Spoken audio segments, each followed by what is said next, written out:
Hey, salut Wilders! Aujourd'hui, on va voir comment on peut faire une pipe. Non, pas celle-là. Allez, venez, je vous montre.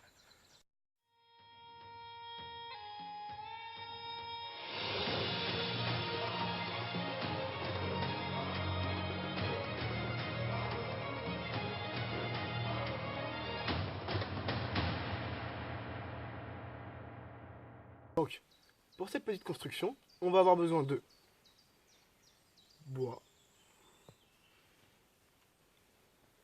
d'une scie,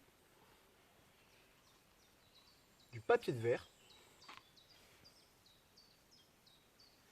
d'un bon couteau,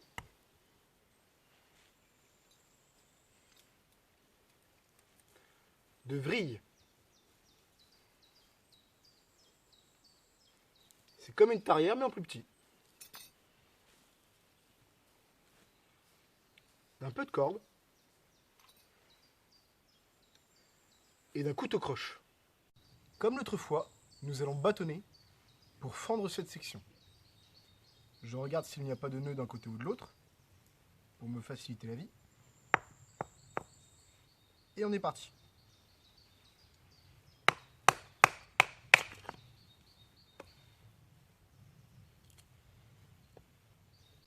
Donc contrairement à la fourchette, nous allons garder l'arrondi ici. Et comme pour la fourchette également, on va se servir d'un petit morceau de charbon pour dessiner la forme de la pipe.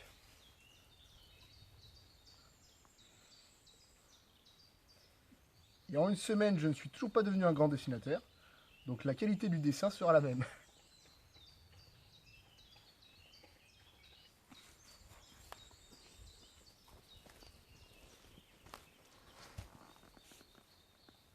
Comme vous pouvez le voir, c'est la forme d'une cuillère. Nous allons maintenant dégrossir.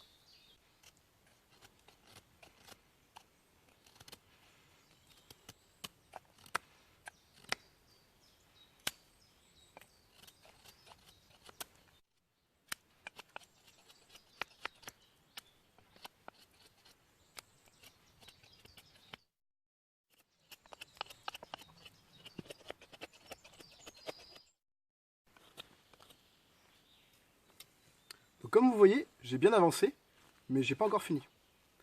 Donc comme vous avez bien aimé sur la vidéo de la fourchette, on se retrouve juste après l'entracte.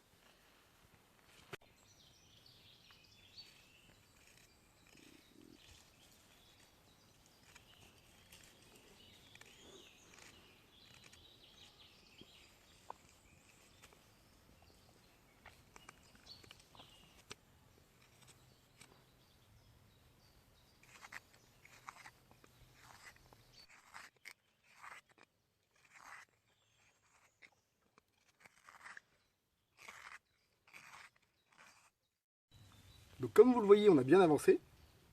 Maintenant, on va commencer à creuser.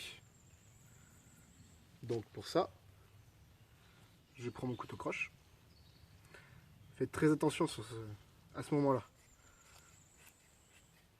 Il faut bien maîtriser votre couteau pour éviter de vous couper. Contrairement aux cuillères, on va éviter de creuser en largeur, on va plus creuser en profondeur.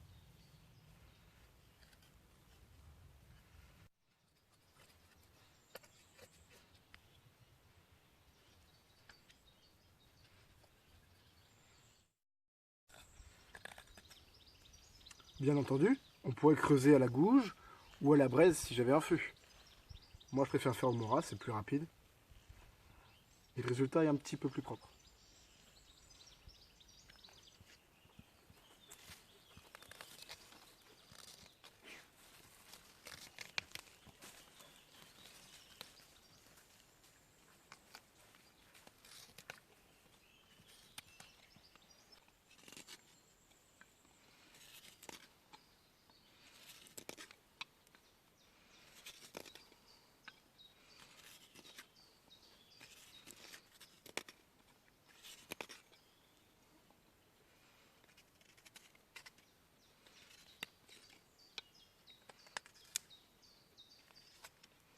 Voilà.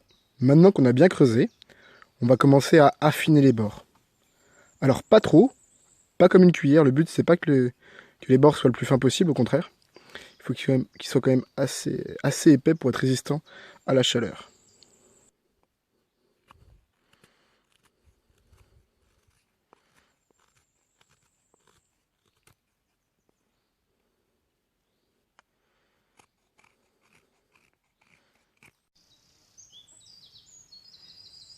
Ok, donc maintenant qu'on a affiné un peu les bords, on arrive dans la partie la plus technique qui soit. Là, il faut vraiment y aller doucement. Soit on casse, soit on réussit. On va devoir scier la moitié du manche. Ok? Juste ici. On scie à peu près à ce niveau-là, à 1 cm du trou. On va devoir scier en douceur. Limite, faites un petit, petite marque au couteau pour éviter que la scie ne glisse. Donc faites attention à vos doigts surtout. Voilà. Avec ça, la scie, normalement, elle ne glissera pas. Donc vous sciez sur la moitié du manche de la pipe. Allez-y tout doucement. Hein. Autant on peut recouper, autant on ne peut pas rajouter de la matière. Donc allez-y tout doucement.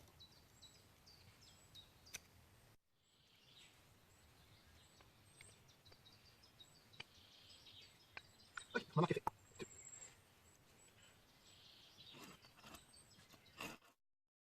Ok, donc ne faites pas comme moi, essayez de scier droit.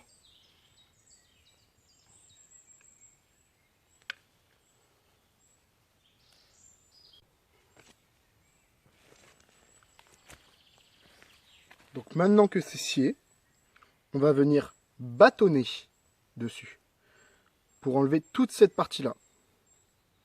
Juste la moitié du manche, ok? Donc pareil, allez-y vraiment en douceur. Faites-le avec la main quand vous bâtonnez. Contrôlez votre couteau. Le moment de vérité est arrivé. Oui, ma belle.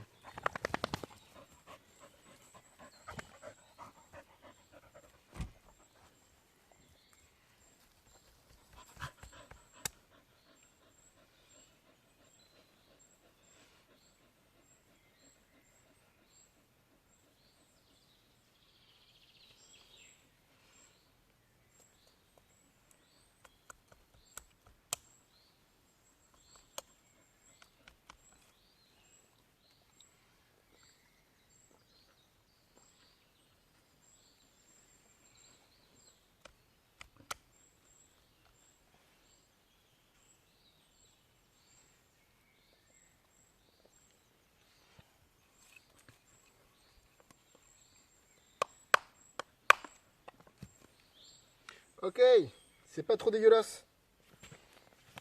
Le rendu, c'est ça. C'est bien, bien. Maintenant, le but, ça va être de creuser une cheminée juste ici. Au couteau. Faites très attention. Venez voir ça de plus près. Allez. Hop, bien sûr. Hop, mince. On garde la deuxième partie qu'on a fendue, d'accord? Elle va être aussi très importante pour calfeutrer la cheminée. On va prendre le milieu du manche et on va venir faire une cheminée avec la pointe de notre couteau. Donc pour ce faire, je vous conseille de poser la pipe. Par exemple sur un bléau. Ça tombe bien, j'en ai un juste là.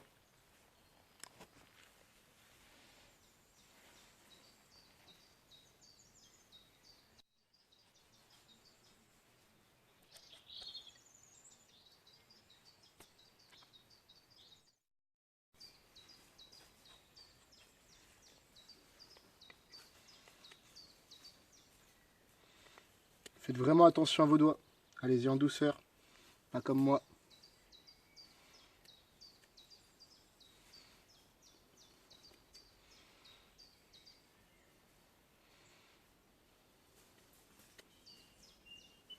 Il faut quand même que la cheminée soit assez grosse et profonde pour qu'il y ait un assez bon tirage.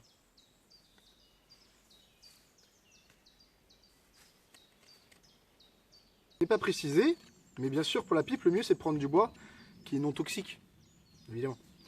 Et ensuite, pour faire la cheminée comme je vous ai parlé, c'est aussi très intéressant d'utiliser du résineux, puisque vous pouvez utiliser la veine du résineux et juste l'enlever au couteau en grattant. C'est beaucoup plus facile quand il est sec. Voilà. On arrive au bout. La cheminée commence à avoir une belle gueule.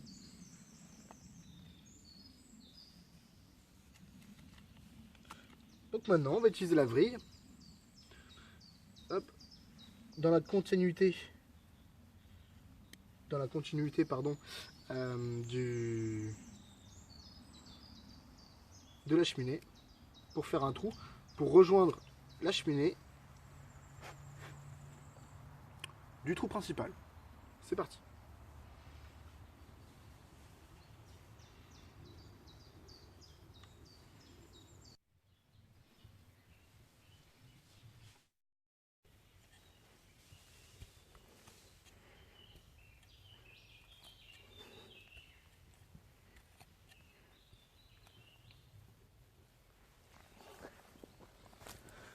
Voilà, j'ai donc percé. Je vais donc continuer un peu à creuser pour avoir un trou assez conséquent. Pour toujours que le tirage se fasse bien. Hop. Maintenant j'utilise la plus grosse vrille.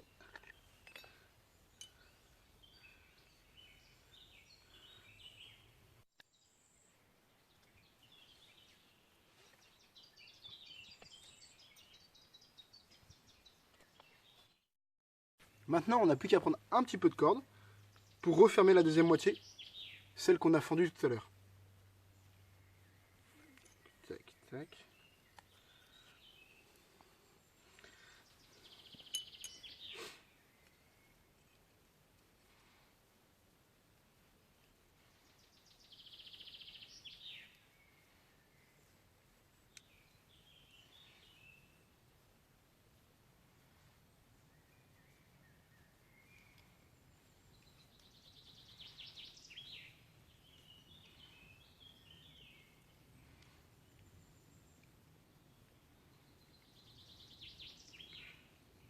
Il faut surtout que ce soit bien serré.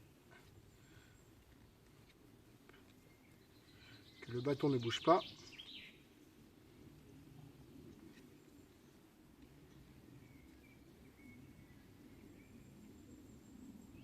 Petite demi-clé à la fin.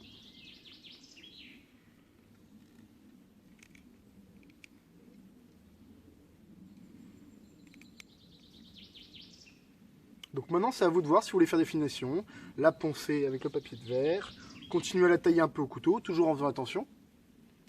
Et puis on va passer au test. Donc voilà, après beaucoup d'heures de ponçage, d'huile de coude, etc. Voilà le résultat. Non, je déconne. Je l'ai pas encore poncé ni rien.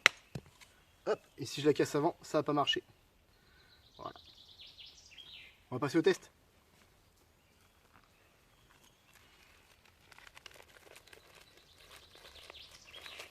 Je ne fais pas de promotion pour je sais pas trop quoi là, tabac ou quoi.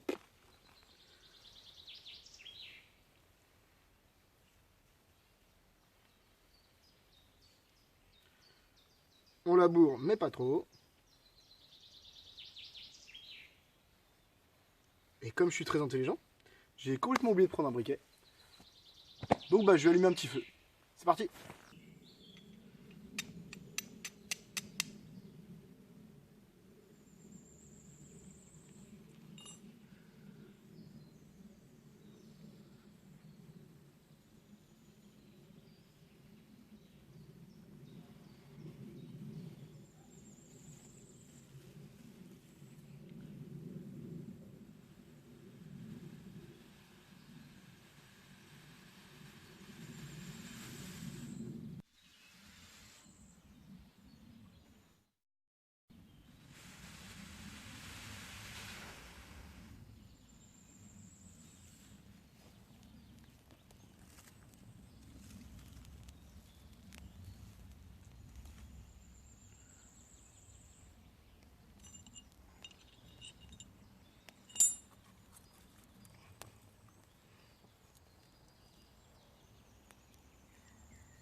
Ça marche.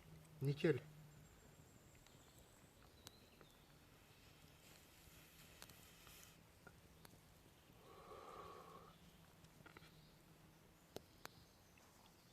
Ça aurait été quand même plus simple avec un briquet, hein. On va pas se le mentir.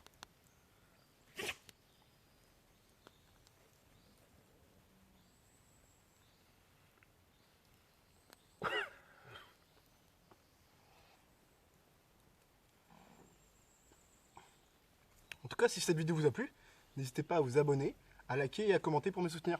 Merci et à bientôt.